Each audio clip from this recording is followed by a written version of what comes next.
Cameroun, écoutez.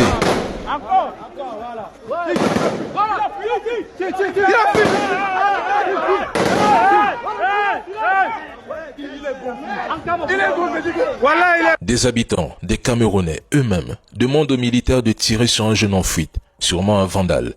Les mêmes spectateurs restent figés, immobiles et filment la scène, tandis que l'armée pourchasse cet homme, mais sans s'en prendre à la foule d'en face.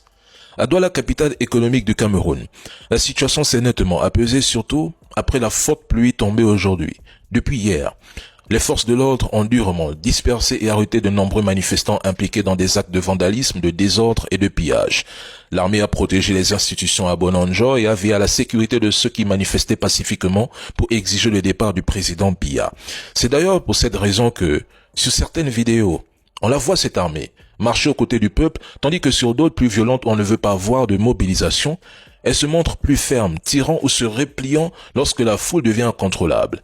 Chaque soir désormais, des jeunes du quartier s'organisent pour assurer l'autodéfense. Ils bloquent les ruelles, surveillent les accès et empêchent les inconnus de se faufiler pour venir semer le désordre. Ceux qui veulent simplement aller au travail ou vaquer à leurs occupations sont laissés tranquilles. Mais ceux qui se déplacent en groupe, en nombre, qui fuient la police ou tentent de se cacher après avoir vandalisé les boutiques sont immédiatement interceptés. Et s'ils se retrouvent sur une voie dégagée, la police n'hésite pas à les arrêter. La vérité, c'est qu'au milieu de ce chaos, il existe des Camerounais qui refusent de cautionner la manifestation par le désordre et le pillage. Ils s'opposent fermement à ceux qui profitent des manifestations pour commettre des vols, détruire et salir le sens même de leur lutte.